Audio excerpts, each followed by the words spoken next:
Maplewood Diner, a beloved neighborhood gem. Maplewood Diner had been a cherished spot in the town for years, well known for its classic American breakfast favorites like crispy bacon, fluffy pancakes, and strong coffee. It was a cozy, welcoming place where families, friends, and solo customers gathered each morning for a hearty meal.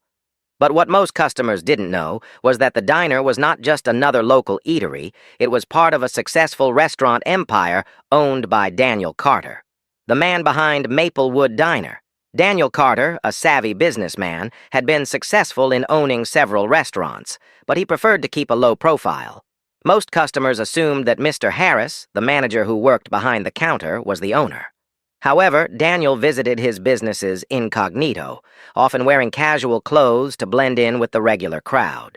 He liked seeing his restaurants from a customer's perspective, believing this helped him improve service and operations. One afternoon, Daniel decided to visit Maplewood Diner. He walked in, dressed simply in a button-down shirt and jeans, and took a seat by the window.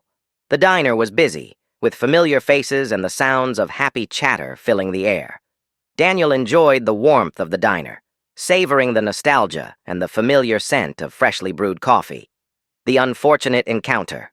As Daniel was settling in, a waitress named Jessica, who had worked at the diner for over a year, approached his table. Jessica was known for her sharp attitude, and though she was efficient, she often came across as tough with customers. As she eyed Daniel from head to toe, her demeanor shifted to something more judgmental. "Before I take your order, you'll need to pay up front," she stated abruptly, crossing her arms and glaring at him. Daniel blinked in surprise. "I'm sorry, what did you just say?" Jessica, with a shrug, repeated, "It's our policy." Daniel looked around the room. He noticed several other customers, mostly white, ordering food without paying in advance. He raised an eyebrow, feeling a sense of disbelief. "I don't see anyone else paying up front. Why am I being asked to do so?" Jessica hesitated but replied, "Well, sometimes we need to take precautions." Daniel, now understanding what was happening, realized that she had made an assumption about him based solely on his skin color. Instead of reacting angrily, he decided to stay calm and see how far this treatment would go. "So if I don't pay now, I won't be served?" he asked, keeping his voice steady. Jessica shifted uncomfortably, her tone becoming more defensive. "Look, if you can't afford it, there's a fast food place down the street." The tension in the air was thick, and several other customers turned their heads, sensing the awkwardness of the exchange. Still calm, Daniel pulled out his wallet, handed Jessica a credit card, and watched as she walked away, clearly feeling victorious. The realization. A few minutes later, the manager, Mr. Harris, appeared from the back. He looked visibly startled when he saw Daniel sitting at the table. "Mr. Carter, I had no idea you were stopping by today," he stammered, rushing over to greet him. Daniel leaned back in his seat, crossing his arms. "Apparently I needed to pay up front before I could order," he said, his voice measured. Mr. Harris's face went pale as he glanced between Daniel and Jessica. "That's not our policy," he said quickly. "I'm so sorry, sir." Jessica, now feeling the weight of the situation, froze, her mouth opening and closing but no words coming out. Daniel, remaining calm but firm, spoke up. "I own this diner. I also own 5 others just like it. So tell me, Jessica, why did you assume I needed to pay up front when no one else did?" Jessica stammered. I didn't mean anything by it. I just thought—" Mr. Harris, now visibly angry, turned to Jessica. "You know we don't treat customers like that here. We don't discriminate. This is not how we run things." Daniel nodded slowly. "This is about more than just me.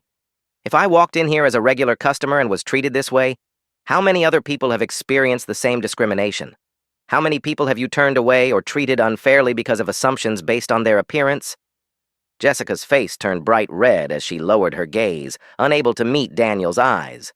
Mr. Harris turned back to Daniel, his voice full of regret. "Sir, I assure you, this will be handled immediately." "A decision is made." Daniel nodded. "Good. Because one thing I won't tolerate in my businesses is discrimination. Jessica, you're fired." Jessica's face went pale, and her eyes filled with disbelief. "Please, I didn't mean—" Daniel shook his head. "You made a choice, and now you must face the consequences."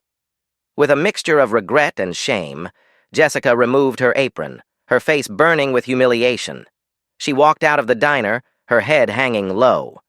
Mr. Harris, still apologetic, continued to offer his apologies, but Daniel remained calm and asked for a simple coffee.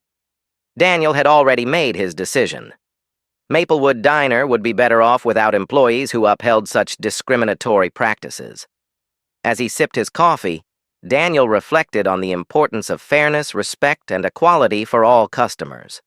He had worked hard to build his restaurants, and he would not allow anyone to mistreat customers based on their background or appearance.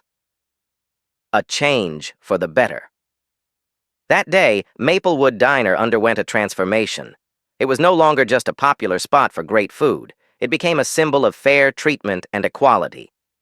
Daniel made a mental note to continue visiting his businesses incognito, ensuring that each restaurant upheld the values of respect and inclusion.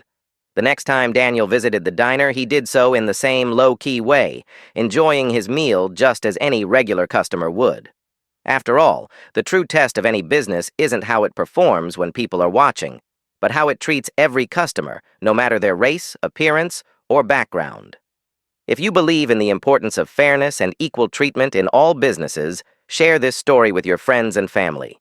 Join the conversation and let us know what you think about how we can fight discrimination in everyday life. Don't forget to like, share, and subscribe to Trending Now 360 for more stories that make a difference and inspire change.